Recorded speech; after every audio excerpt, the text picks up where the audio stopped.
yeah. I feel like this is the livest Kingston Live has ever been. We're really living up to our name here. Ooh. Live from the floor with 47 Teeth. Welcome. Hi. Hi. I guess we can introduce ourselves to begin with, in any order we want. Sure. I'm Anna. I'm Dee. I'm Jesse. Welcome to Kingston Live, and welcome back in a sense as well, because 47 Teeth has been kind of missing from the Kingston music scene for a while now. And there's been a hiatus, but also, true or false, you guys kind of relocated for a little while as well. We did, yeah. We lived in Toronto for about a year. Back here. And Kingston just, like, sucks you back in. You know, you, like, leave, and then you're like, I gotta get to Kingston. But, yeah, and then we just took a little break after that. I think we tried to kind of play this, like, music industry game, and then we realized that's not for us. That's right? Yeah, you're just nodding. This is a podcast. Oh, right. Yes, I very much agree. And that's something that's kind of not really new to what we've heard from artists, is the music industry game is so different in Toronto versus a city like Kingston, where you can just kind of be, I don't want to say be who you want to be. That sounds a little bit too much like a motivational bumper sticker or something, but be the band that you feel like you most accurately want to be. What kind of differences did you find in the Toronto music scene versus Kingston's? Well, we got a manager, so I think some of, like, the life that we had in Kingston was us, like, DIYing it all. And so, like, passing that off, like, took some of the steam away from our motivation. And then I think it was, like, the reality of the little, like, tours that were being proposed to us, like, playing Windsor on a Sunday night and then driving home and working a 9 to 5 on Monday, like, just didn't entirely appeal. Totally understandable. You touched on DIY for a second there. This is a question I've always wanted to ask you. In the early days of 47 Teeth, is it true that some of your first T-shirts were thrift store finds that you just DIY'd with 47 Teeth stencils? Definitely. Hell We yeah. would go to, like, the thrift store and find whatever shirt didn't have a logo on it and buy it. Like, I think we spent so much money, kind of, but not really, but just, like, loading up our cart at Value Village. And then, yeah, we made a stencil and just made them ourselves. Brilliant. And I feel like it's become like a weirdly Kingston iconic thing in the music scene. Like, if you were in the Kingston music scene, if you were a Kingston music fan at a very certain moment in time, you have that shirt. And they've held up startlingly well. That's great. No, it's crazy. What did you use to put the paint on those shirts? It was just some stuff I got at Fabric Lane, I think, or Michael's or something. I don't know. Fabric paint. Amazing. So let's kind of go through the timeline of the last few years for you guys, because you had left Kingston for a little while. You were in Toronto. You went through some seemingly name changes for a little while. Greasehead was floated, No Guff. You came back to 47 Teeth. What was going on during that whole timeline? You really dug up all the dirt. Dude, I've been sitting on these questions for years. I've been waiting for this. So when we left Toronto and we all moved back, I think we all realized that we still really like playing with each other. That sounded so wrong. But we did, so we were kind of like, we'll be called Greasehead. And then we never jammed. And then we're like, we'll be No Guff. And we actually, like, put out a single and tried the name, and then we recorded the record in the fall. It was like listening to it, and it was like, this is a 47 Teeth record, so let's go back. And yeah, we did. We were a 4-piece, and then we moved to a 3-piece, so I thought that, like, we couldn't be the same band because we couldn't play the same songs in the same way. And then we realized, like, screw it. Fantastic. Well, we heard a song off the top. Can we throw to another one right now? Sure. Yeah. What do you guys want to play? I think we're going to play Cutie. Hell yeah. Take it away. Ready? Self-destruct.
Hell yeah.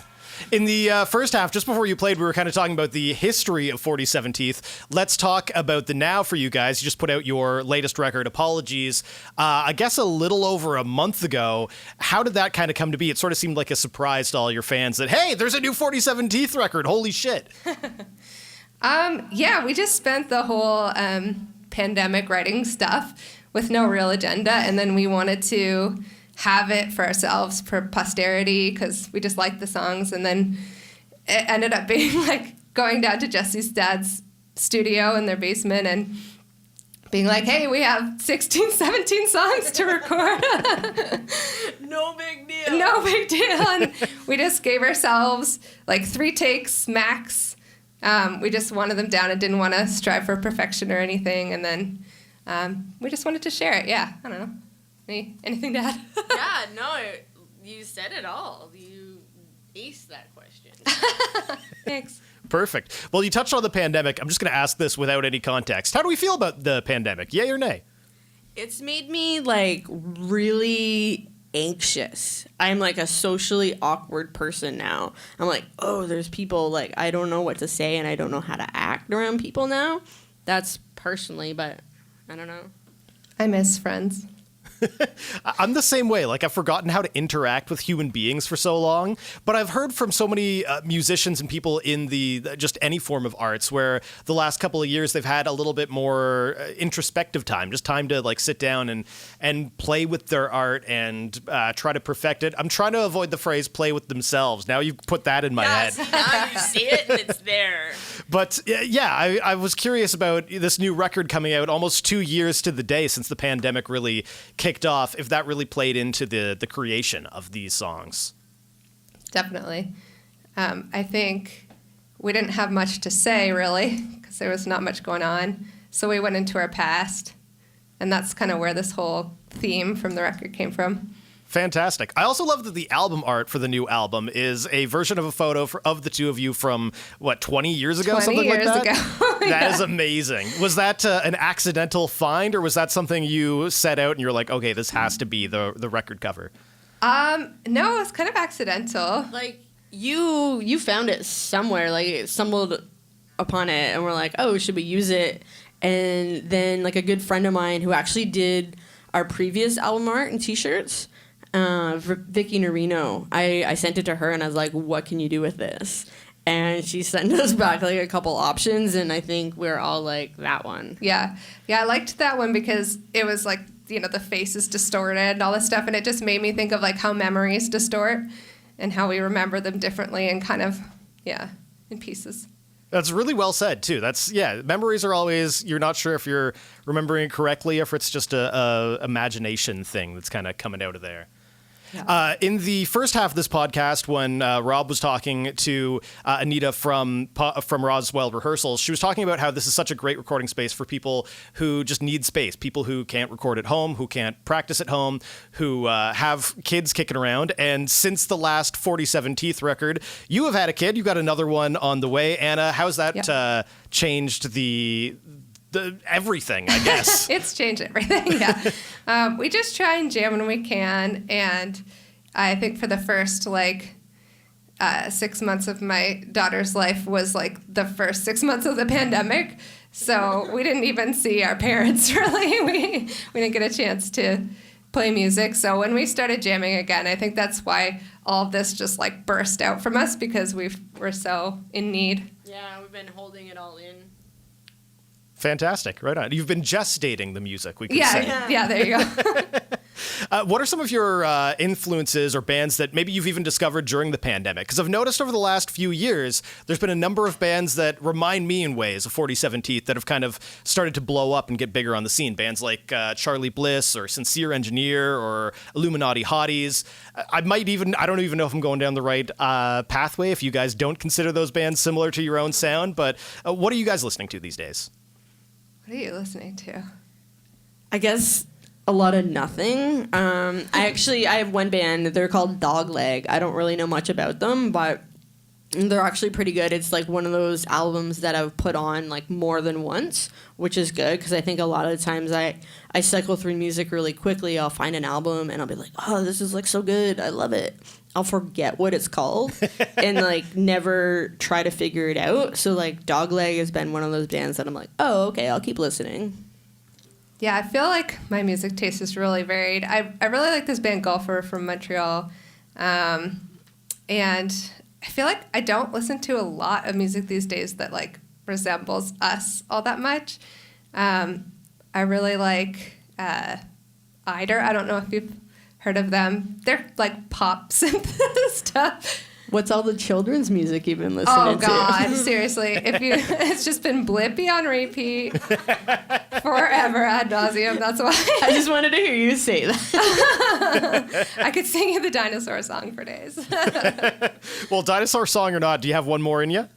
We do. Awesome. Lay it on us. Are you in D? D?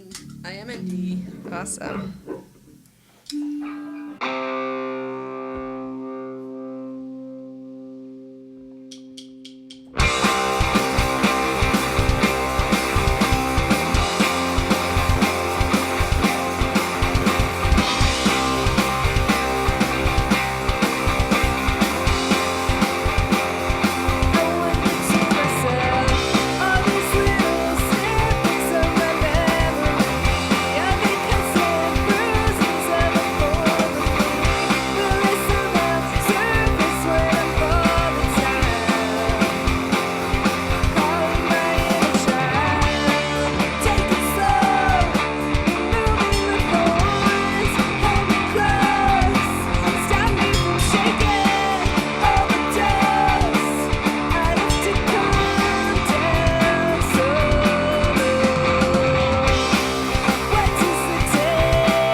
That was killer. Thank you. Thanks. You guys have a storied history with Roswell Rehearsals as a space that you were one of the first acts here, and you're also part of the huge Roswell Rehearsals compilation album, The Roswell Effect, to benefit this space. Do you want to talk about how this has influenced your career and everything that's happened here for you guys? Sure. Well, honestly, like Roswell have just been like huge music supporters in general. They were our first fans when we started.